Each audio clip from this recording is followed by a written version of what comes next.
प्यारे बाबा हमें अवज्ञा के बोझ से खबरदारी दिलाते हैं, है ना। बाबा कहते हैं श्रेष्ठ चरित्रवान बनना है तो छोटी छोटी अवज्ञाओं का बोझ समाप्त करो, है ना। अवज्ञा का बोझ समझते हैं? अवज्ञा का बोझ माना दुनिया में भी आप देखो कि जब कोई आपको कोई बात कहता है करने को, आप नहीं करते, या आपने किसी को कोई आज्ञा दी उन्होंने नहीं की, तो आप उसको भूल जाते हो, उस बात को भूल जाते हो कि इसने नहीं किया था पिछली बार, है ना। 2 दिन के बाद 3 दिन के बाद भी कोई कहेगा उनको कह दो तो कहेंगे पिछली बार कहा था वो करते नहीं है ना। तो जब अवज्ञा होती है, जब कोई आज्ञा मिलती है और हम जब उस आज्ञा को नहीं मानते तो वो बात स्मृति में रहती है। लेकिन दुनिया में तो चलो, है ना, पतित मनुष्यों की आज्ञा होती है और मानो उसकी अवज्ञा भी हो जाती है तो कोई बहुत ज़्यादा कर्म का बोझ नहीं बनता। लेकिन बाबा कहते कि परमात्म आज्ञा, जब शिव बाबा हमें कोई श्रीमत देते हैं, डायरेक्शन देते हैं, उसको अगर हम पूरी तरह चलते हैं उस आज्ञा पर, तो हमें क्या मिलती है? परमात्म दुआएं, है ना। कल बाबा ने कहा ना, तुम मानव से फरिश्ता, देवता, इन दुआओं के आधार से बन जाते हो। तो परमात्म आज्ञा श्रीमत जो है उस पर चलने से हम स्वतः श्रेष्ठ बन जाते हैं। और बाबा कहते हैं मानो छोटी छोटी अवज्ञाएं हो जाती हैं। आज बाबा ने एग्जाम्पल्स भी दिए हैं। तो पूरी तरह से भी अवज्ञा नहीं, लेकिन थोड़ी मोड़ी भी अवज्ञा होती है तो बाबा कहते फिर उसका बोझ चढ़ता है। कोई भी बोझ होता है ना, वो आपकी चढ़ती कला, उड़ती कला को रोकता है, नीचे लाता है ना। बोझ वाला उड़ नहीं सकता, डबल लाइट नहीं बन सकता। कल जैसे बाबा ने कहा ना, बाबा की दुआएं लेना, बाबा की आज्ञा पर कदम रखा तो दुआएं मिलती हैं। दुआओं से हम फरिश्ता बनते हैं, डबल लाइट बनते हैं। लेकिन बाबा कहते हैं जैसे बाबा की दुआएं उड़ाती हैं, आगे बढ़ाती हैं, ऐसे जब बाबा की श्रीमत की अवज्ञा होती है तो वो एक एक अवज्ञा, चाहे छोटी चाहे मोटी, है ना, वो अवज्ञा हमें नीचे ले आती है बोझ के रूप में। और जो हमारी चढ़ती कला, उड़ती कला होनी चाहिए वो उतनी तेज़ी से नहीं हो पाती। तो आज बाबा 3 छोटी छोटी अवज्ञाओं पर हमारा अटेंशन दिलाते हैं। तो बाबा कहते हैं वैसे मोटे रूप से बाबा ने कहा है कि अमृत वेला उठना है तो उठ के बैठ जाते हैं, है ना। लेकिन जो स्वीट साइलेंस का अनुभव होना चाहिए उसके साथ नींद का साइलेंस भी मिक्स हो जाता है। ऐसा है? किस किस का नींद का साइलेंस मिक्स हो जाता है? अभी हाथ नहीं उठाएंगे सब, है ना। लेकिन आज बहुत अच्छा लगा सबको, इसीलिए सबने धारणा के पॉइंट्स में लिखा है, क्योंकि सबका स्वीट साइलेंस के साथ नींद का साइलेंस मिक्स हो रहा है। तो बाबा कहते हैं ये जो मिक्स है, इस कारण से जो अमृत वेले से जो बल भरना चाहिए आत्मा को, वो नहीं भर रहा। सो तो सारी दुनिया रही है, सोने से विकर्म विनाश थोड़ी होंगे, सोने से उड़ती कला थोड़ी होगी। बाबा की याद में पावरफुल अमृत वेला हो तब जाकर विकर्म विनाश होंगे, उड़ती कला होगी। तो बाबा कहते ये अवज्ञा भी हमें नीचे ले आती है, वो जो हमारी अवस्था होनी चाहिए वो बनने नहीं देती, है ना। तो ऐसा तो मैं आपको एक बहुत सुंदर अनुभव सुनाती हूँ, सुंदर क्या, है ना, लेकिन अनुभव है। तो एक कन्या थी, कुछ समय तक 2-4 दिन सेंटर पर रही। तो जैसे ही मैं अमृत वेले के लिए उठूंगी ना, तो क्या करेगी, वो पहले नहीं जाएगी, वो मेरा वेट करेगी कि मैं जाके बैठूं, फिर वो आएगी। तो मैंने भी देखा कि बैठने का वेट करती है, पता नहीं क्यों करती है। तो उसका क्या था, मैं बैठूंगी ना तो पीछे जाके बैठेगी, सामने नहीं बैठेगी, क्योंकि सामने बैठेगी तो दिखाई देगा ना सो रही है। तो पीछे जाके बैठेगी, और जैसे ही योग शुरू हो गया उसका नींद शुरू, है ना। पूरे 45 मिनट अच्छे से सो के, पैर वैर ऊपर चढ़ा के मस्त सो के, और 45 मिनट के बाद उठेगी और फिर बोलेगी दीदी अभी थोड़ा सो जाओ, नींद आ रही है। तो ठीक है भाई सो जाओ, तो जाके सो जाएगी। तो बैठ के 45 मिनट सोएगी, उसके बाद लेट के सोएगी, है ना। तो ये चलता था। तो ये क्या है कि अभी सेंटर पर है, तो वैसे तो नहीं सो सकती ना, क्योंकि शर्म आती है ना। तो मनुष्यों को क्या लोक लाज की बहुत चिंता होती है, कर्म की इतनी चिंता नहीं होती।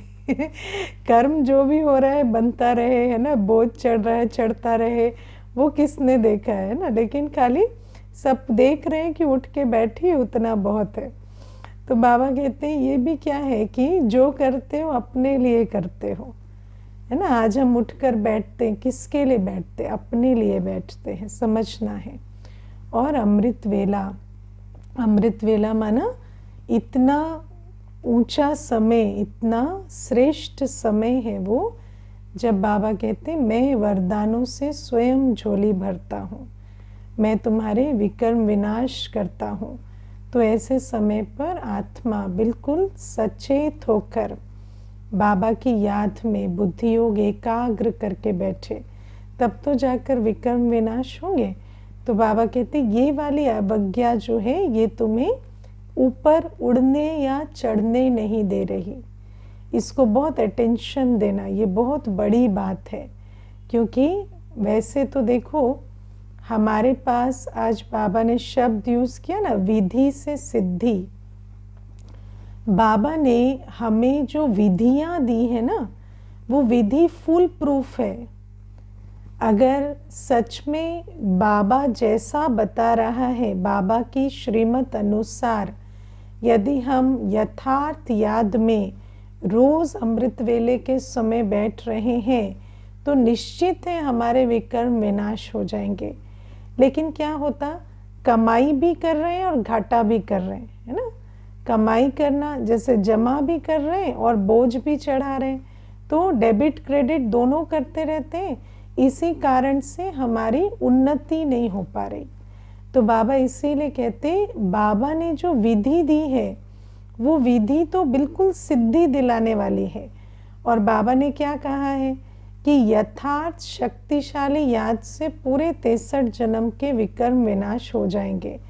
तो विधि से सिद्धि तो होनी ही है, लेकिन क्योंकि बच्चे उसमें छोटी मोटी अवज्ञा कर देते हैं, ऐसा भी नहीं कि उठते नहीं। देखो मैंने कई बच्चों को सुना, कई बच्चे अपने चार्ट में लिखते हैं, कई भाई बहनें जब चार्ट सबमिट करते हैं ना, तो कहते हैं कि आज उठ नहीं पाए, है ना, आज उठ नहीं पाए या आज मिस हो गया। तो ये तो कई लिखते हैं चार्ट में, लेकिन कोई ये नहीं लिखता कि आज उठे पर 10 मिनट नींद आ गई या 15 मिनट नींद की अवस्था में रहे। तो क्या है कि बच्चे भी नेमीनाथ बन गए हैं कि इसको तो गिनते हैं कि आज उठे नहीं, तो उठ गए तो टिक मार्क दे देते हैं। लेकिन उठे पर सोते रहे, बैठ के सोए, है ना। तो बच्चों को लगता है 4 से 4:45 बैठ के सोना अलाउड है, बस वैसे सोना अलाउड नहीं है। तो अगर बैठ के सोए तो कोई बात नहीं, लेकिन अगर वैसे सोए हैं तो फिर एब्सेंट लग गई है, फिर तो बताना पड़ेगा चार्ट में। तो ये बात क्यों नहीं लिखते, क्योंकि इसके महत्व को नहीं समझते। कई बार इसी बात में खुश हो जाते हैं या अपने आप को सर्टिफिकेट दे देते हैं कि अच्छा हम तो उठ के बैठे थे आज, लेकिन बाबा कहते ये छोटी छोटी अवज्ञाएं, लगता है जैसे साधारण बात है, लेकिन इसके कारण ही हमारी उन्नति नहीं हो रही। और एक बार कोई भी चीज़ संस्कार बन जाती है ना, कोई भी चीज़ संस्कार बन गई, बैठ के सोने का संस्कार बन गया 4 से 4:45, वही संस्कार चलता रहेगा। फिर आप जैसे ही बैठेंगे ना, अमृत वेला हुआ तो आपको पता चलेगा अभी यहाँ से बिस्तर से उठो, जाके चेयर पे बैठ के सो, तो वही बुद्धि में प्रोग्रामिंग हो जाती है। तो इसीलिए बहुत ध्यान से चलना है। तो बाबा कहते ये अवज्ञा हो रही है, इसका बोझ चढ़ रहा है, वो बोझ हमें उड़ने नहीं दे रहा, तो अटेंशन प्लीज़। दूसरी बात बाबा कहते हैं, बाबा ने कहा है ना दुख दो ना दुख लो, तो दुख देते तो नहीं है पर दुख ले लेते हैं। दुख लेते हैं ना, हाँ, कहते हैं उन्होंने ऐसा कहा, उन्होंने ऐसा किया, तो हमें बहुत दुख हुआ। अब आज ध्यान से समझना, दुख लेना मतलब किसी और के कर्म को आप भोग रहे हैं, किसी और के कर्म के कारण आप सफर कर रहे हैं, आपको भोगना हो रही है। अब विचार करो, एक तो होता है कि अपने कर्म के कारण आप दुख पाए, लेकिन ये दुख लेने का ऐसा संस्कार है जो कर्म कोई और कर रहा है और उसकी भोगना आप भोग रहे हैं। तो ये जो संस्कार है ये बड़ा विकृत संस्कार है, क्योंकि ये हमें दूसरे के कर्म का भोग अनुभव कराता है ना। अब किसी ने कुछ कहा, किसी ने कुछ किया, उसका दुख आप क्यों भोगे, है ना। कहते हैं वो हमेशा गलत बात कहते हैं। अब हमेशा वो गलत बात कहते हैं और आप दुखी होते हैं, तो आप अपने उस संस्कार को चेक करो जो किसी की गलत बात से आपको पीड़ित कर रहा है। आपको कौन पीड़ित कर रहा है? आपका वो दुख लेने का संस्कार। तो बाबा कहते हैं मैंने तुम्हें दोनों बातों पे अटेंशन दिलाया है कि दुख देना भी नहीं है, दुख लेना भी नहीं है, लेकिन हम जो बच्चे हैं हम दुख ना दें इस पे बहुत अटेंशन देते हैं। बाबा के पास आते हैं तो मुझे दुख नहीं देना किसी को, इसका ध्यान रखते हैं, लेकिन ये जो दूसरी वाली श्रीमत है, दुख लेना नहीं है, उस पे इतना अटेंशन नहीं देते और दुख लेते चले जाते हैं। तो बाबा कहते ये भी श्रीमत की अवज्ञा का बोझ हमारे ऊपर आता है, क्योंकि विधि से सिद्धि है। अगर दुख देंगे नहीं और दुख लेंगे नहीं तो ना अपने कर्मों के कारण कोई दुख की सृष्टि बनेगी, ना दूसरे के कर्मों के कारण। लेकिन अगर दुख लेने का संस्कार है तो खुद किसी को दुख दे नहीं रहे, लेकिन कोई कुछ भी कर रहा है, दुखी हम हो रहे हैं। तो आप सोचो कि ये संस्कार तो बहुत खतरनाक है। तो बाबा कहते इसका बड़ा ध्यान रखना है, क्योंकि देखो जिसके पास जो है वो तो देगा, वो तो नहीं रुकेगा। अब आत्माओं के पास आज तो भर भर कर दुख पड़ा है अंदर, है ना। इतना 63 जन्मों का विकर्म है, दुख है, तो उनके तो संकल्प भी, वाणी भी, कर्म भी बहुत दुखदाई होते हैं। तो बाबा कहते हैं कि उससे अपनी सेफ्टी कैसे रखनी है, मुझे दुख नहीं लेना है, इस बात पर बहुत ध्यान देना है। मैंने देखा कि अगर आप इस श्रीमत को समझते हैं, जैसे आप देखो हमारे को बाबा कई प्रकार के बल देते हैं, याद का भी बल है, सेवा का भी बल है, पवित्रता का भी बल है, ऐसे ही बाबा की आज्ञा का भी बल है, बाबा की श्रीमत का भी बल है। जैसे आप बुद्धि में ये धारण करके रखते हैं ना कि मुझे किसी को दुख नहीं देना है, कुछ भी हो जाए मुझे डबल अहिंसक बनकर रहना है। जब आप उस श्रीमत को बुद्धि में रखते हैं तो आप दुख देते नहीं है ना, ऐसे ही इस श्रीमत को भी बहुत पक्का गांठ बांध कर रखना है कि मुझे कुछ भी हो जाए दुख लेना नहीं है, क्योंकि मेरे द्वारा बाबा विश्व कल्याण करता है ना। और अगर हम दुख लेकर अपने दिल में रखेंगे तो बाबा मेरे द्वारा कार्य कैसे करेगा। वो जो दुख है वो तो बादल बनकर, दीवार बनकर बाबा की एनर्जी को ब्लॉक करेगा। तो इसीलिए दुख नहीं लेना, है ना। मुझे एक बार किसी ने कहा कि कोई बहुत निंदा फैलाए, है ना। तो जब बहुत निंदा हुई बाहर, तो फिर किसी ने कहा आपको बुरा नहीं लगता। तो मैंने कहा नहीं, जिसका कर्म उसको बुरा लगे, मुझे नहीं लगता, है ना। क्योंकि जिसका जो कर्म है वो उसको भोगना चाहिए, मुझे नहीं, है ना। जब मेरा कोई कर्म नहीं है तो मैं उस बात से दुख लेकर उसके कर्म की भोगना क्यों भोगूं। इसका मतलब तो कल किसी का कुछ भी मन करेगा वो करेगा और मैं उस कारण से दुखी होती रहूंगी। अब दुनिया में हम किसी को रोक तो सकते नहीं, है ना। तो बाबा कहते इसीलिए तुम्हें बहुत ध्यान रखना है कि तुम्हें दुख नहीं लेना, है ना। और आज बाबा ने कितनी सुंदर हमें इसके बारे में जो श्रीमत दी है कि सबसे बड़ी सेवा ये है कि हम पवित्र बनकर पवित्र दुनिया बनाएं। हम पवित्र बने और औरों को भी पवित्र बनाएं। अब पवित्र बनना माना पांचों विकार से मुक्त होना, पांचों विकार से मुक्त होना, है ना। दुख देने से भी मुक्त होना, दुख लेने से भी मुक्त होना, हर विकार से हमें मुक्त होना होगा।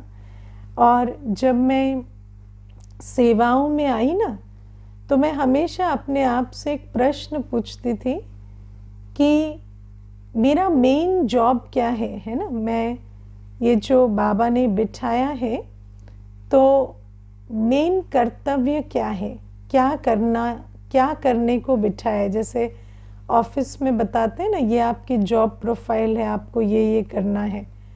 तो मुझे हमेशा ये प्रश्न उठता था कि मुझे करना क्या है वास्तव में।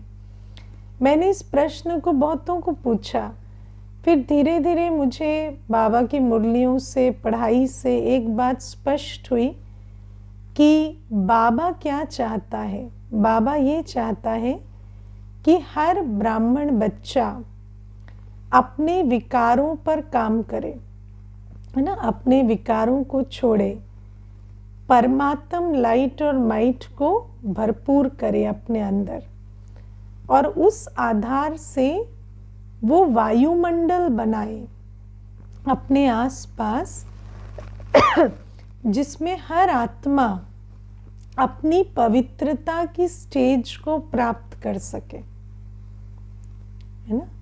आप देखो जैसे कोई भी आत्मा है, अब हर आत्मा आज कैसी है, अलग अलग वायुमंडल 84 जन्मों के चक्रों में अलग अलग आत्माओं के संपर्क में आती है। हर आत्मा, हर संग, है ना, हर वायुमंडल का, हर व्यवहार का, हर संग का उस पर असर आता जाता है ना। और आज आत्मा अपने आप को भूलकर उन सारे रंगों में रंग के आज एक अलग ही रूप उसका बन गया है, एक डिस्टॉर्टेड रूप जो उसका ओरिजिनल रूप नहीं है। लेकिन आत्मा का जो सीड है, जो आत्मा का तंत्र है, वो क्या है, वो तो पवित्रता का है, शांति का है, आत्मा ज्ञान स्वरूप है। लेकिन वो जो तंत्र है वो प्रस्फुटित कैसे होगा, जब आत्मा को, जैसे बीज होता है ना, बीज भी अलग अलग प्रकार के होते हैं।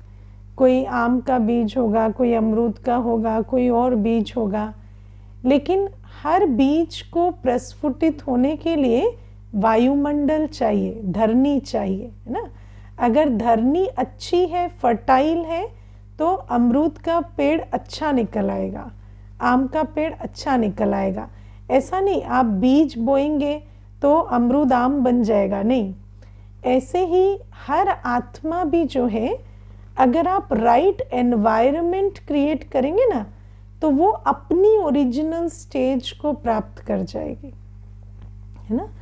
हमारा कार्य किसी को कुछ बनाना नहीं है, हमारा कार्य है वो वायुमंडल तैयार करना, अपनी अवस्था से, अपनी वृत्ति से, अपनी वाणी से, अपने कर्मों से, ऐसा वो वायुमंडल तैयार करना जिसमें हर आत्मा का जो अंदर जो कोर है, बीज है, वो इमर्ज हो जाए।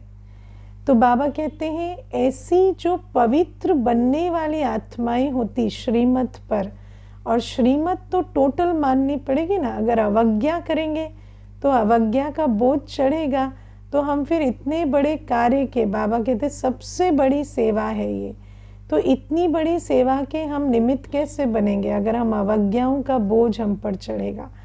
तो बाबा कहते इसीलिए ये जो दुख ना देना, दुख ना लेना, ये श्रीमत मुझे इसलिए माननी है क्योंकि बाबा ने आज मुझे क्या टाइटल दिया है, मैं खुदाई खिदमतगार हूँ, रूहानी सैल्वेशन आर्मी हूँ। तो जिस आर्मी के द्वारा बाबा इस सारी दुनिया को माया की जंजीरों से छुड़ाना चाहते हैं, आत्मा पर जितना भी लेप छेप चढ़ गया है, जिसमें आत्मा का जो तंत्र है वो जैसे छिप गया है, दब गया है, तो उस तंत्र को दोबारा प्रस्फुटित करने के लिए बाबा कहते तुम पवित्र बनो। और जब तुम पवित्र बनेंगे तो तुम्हारी अवस्था से, तुम्हारी वृत्ति से, तुम्हारी वाणी से, तुम्हारे कर्मों से उस वायुमंडल में हर आत्मा के अंदर का तंत्र भी जैसे इमर्ज होता जाएगा। इसीलिए ये जो छोटी छोटी अवज्ञाएं हम करते हैं, इस पर हमें बहुत ध्यान देना है। और मेरा जो अनुभव है कि जब हमें बाबा रोज़, है ना, बाबा रोज़ हमें स्वमानों से भरपूर करते हैं, जब बाबा हमें रोज़ इतने ऊंचे ऊंचे टाइटल्स से श्रृंगारते हैं, और अगर हम किसी भी मनुष्य के कर्म या बात सुनकर या देखकर अगर हम बाबा की बात भूल जाएं, अगर हम अपने स्वमान से नीचे आ जाएं, हम दुख उठा लें, तो ये तो जैसे बाबा ने हम पर इतनी मेहनत की और हमने उसका अपमान कर दिया ना, क्योंकि बाबा ने मुझे जो कहा वो मैं भूल गई, और एक मनुष्य ने कहा तो मुझे वो धारण हो गया बुद्धि में। तो बाबा कहते हैं ये जो दुख ना लेना, ये बहुत बड़ी श्रीमत है ना। दुख लेते हैं ना, सभी दुख लेते हैं, है ना। ब्राह्मण जो है दुख देने पे काम करते हैं, लेकिन दुख लेते बहुत हैं। तो दुख लेना नहीं है और इस पे बहुत अटेंशन देना है। इसीलिए बाबा आज अंडरलाइन कर रहे हैं, क्योंकि ये अवज्ञा बहुतों से होती है। और फिर आज बाबा कहते हैं क्रोध नहीं करते हैं वो ठीक है, लेकिन रोब में रहते हैं, है ना। और रोब कैसा होता है, रोब कैसा होता है, बिना कुछ कहे, बिना हाथ उठाए किसी के दिल में डर पैदा करना, है ना। रोब कैसा होता है, रोब ऐसी एनर्जी होती है कि देखने में आएगा कि इन्होंने तो कुछ कहा भी नहीं, किया भी नहीं, लेकिन दिल में ऐसे डर पैदा करते हैं। जो क्रोध करता है वही रोब भी करता है ना। क्रोध जैसे हिंसा करता है, ऐसे ही रोब भी हिंसा है। बाबा कहते हैं ना, दो प्रकार की हिंसा है, काम की और क्रोध की। तो जैसे क्रोध के, काम के वायुमंडल में जहाँ कामी वायुमंडल होता है, वहाँ आत्मा के ऊपर बहुत घात होता है। ऐसे ही जहाँ क्रोध होता है वहाँ भी आत्मा पर बहुत जख्म लगते हैं। और जहाँ रोब होता है वहाँ देखने में ऐसा आता है कि आत्मा तो कुछ कह भी नहीं रही, कुछ कर भी नहीं रही, है ना। जो रोब वाला होता है ना, वो कहेगा मैंने तो कुछ इनको कहा भी नहीं, मैंने तो कोई हाथ भी नहीं उठाया, मैंने तो कुछ भी नहीं कहा, ये ऐसे ही डर मर रहे हैं, है ना। लेकिन वो रोब की जो एनर्जी है उससे होता है। आपने रोब की एनर्जी देखी है ना, अनुभव की है, या अपने अंदर रोब की एनर्जी देखते हैं ना, रोब का वायुमंडल कैसा बनाते हैं मनुष्य। और बाबा कहते हैं मैंने जैसे इस यात्रा में ना धीरे धीरे, क्योंकि जो हमारे संस्कार होते हैं उनको हम जानते नहीं हैं। क्रोधी नहीं जानता कि मैं क्रोध करता हूँ, और क्रोधी को कभी ये अनुभव भी नहीं होता कि वो दूसरी आत्मा को कितना आहत करता है अपने क्रोध से, है ना। क्योंकि उस वायुमंडल में जो आत्मा होती है वो बहुत तड़पती है। जैसे मैंने पहले भी वायुमंडल का महत्व बताया कि जैसे बीज होता है, अगर बीज को धरनी राइट ना मिले तो वो जो है जैसा है वैसा फलीभूत नहीं हो पाता। ऐसे ही आत्मा के अंदर बहुत सारी शक्तियां हैं, गुण हैं, बहुत समर्थ है आत्मा, लेकिन जब उसको काम का या क्रोध का वायुमंडल मिलता है ना, तो उस आत्मा के अंदर जो गुण शक्ति है वो विकसित नहीं हो पाते। उस आत्मा के अंदर आप देखना बहुत उसकी जो पर्सनालिटी डेवलपमेंट होती है वो ठीक नहीं हो पाती। और मेजॉरिटी 99% आत्मा जो वायुमंडल प्राप्त करती है वो कामी क्रोधी का ही, पतित दुनिया में और क्या मिलता है ना। और इसीलिए और आजकल खास आप देखेंगे छोटे छोटे बच्चों में बहुत पर्सनालिटी डिसऑर्डर्स हैं, मानसिक अवस्थाएं, पर्सनालिटी डिसऑर्डर्स या छोटे छोटे बच्चों में पाए जाते हैं। छोटे छोटे बच्चे भी डिप्रेशन का, सोशल एंजाइटी का, इसका उसका शिकार बहुत होते हैं। और ये सब कुछ क्यों होता है? क्योंकि जो वायुमंडल है ना आसपास वो बहुत क्रोध का और काम का है। क्योंकि हर आत्मा जो है वो बहुत डिप्लीटेड अवस्था में है। इसीलिए बाबा हमें कहते कई बार हम क्रोध वैसे नहीं कर रहे, लेकिन क्रोध का संस्कार ऐसा रचा हुआ है कि मेरी जो वाइब्रेशन है वो रोब की है। मेरे आसपास आत्माएं कंफर्टेबल नहीं हो पाते, उनको डर लगता है, उनको है ना, उनको अनकंफर्टेबल लगता है। तो ऐसी अपनी वाइब्रेशन नहीं बनानी है। ये जो रोब वाली, ये रोब हिंसा है। और बाबा ने कहा है दुख देने वाला दुखी होकर मरेगा, है ना। तो बाबा कहते ऐसा ये जो सूक्ष्म दुख देने की का जो कर्म है वो हम बच्चों को नहीं करना है। और इसमें मैं आपको एक अनुभव बताती हूँ। एक कन्या थी, बाबा के घर आती थी, तो जैसे बाबा के कमरे में एक दिन बैठी थी तो मेरे को कुछ सेवा देनी थी उसको। तो मैं जाकर ना मैंने उसको पीछे से ऐसे थोड़ा हल्के से हाथ लगाया, तो वो ना बिल्कुल डर के जैसे ना चमक गई, जिसको हम लोग कहते हैं स्टार्टल हो जाना, ऐसे बिल्कुल घबरा गई। तो मुझे उस दिन महसूस हुआ कि आत्माओं के अंदर कितना भय है ना। आज आत्माएं कितनी घायल है, इनको हम कहते हैं घायल आत्माएं। तो ये जो सारी घायल आत्माएं हैं, छोटी सी बात होती है और अंदर मन में, शरीर में इतनी सारी हलचल होने लगती है, ये सारी घायल आत्माओं की निशानी है।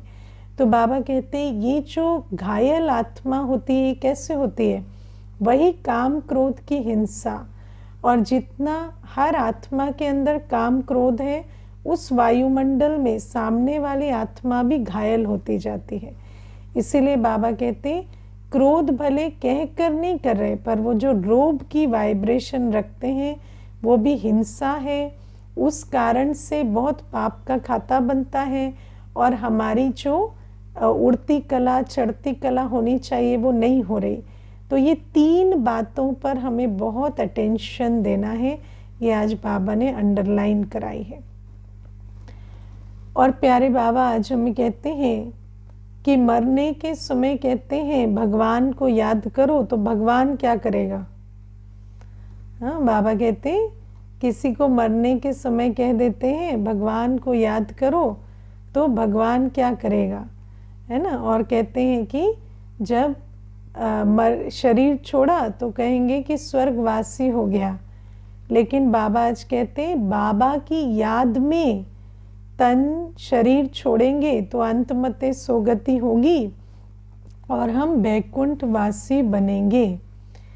लेकिन इसमें एक बात हमें समझनी है, जैसे हम कभी विचार करते हैं ना कि हम बाबा की याद में शरीर छोड़ें, तो लगता है अच्छा ठीक है बाबा की याद में शरीर छोड़ेंगे, है ना। हर एक को लगता है कि हम बाबा को याद करते हैं, हम बाबा की याद में शरीर छोड़ेंगे।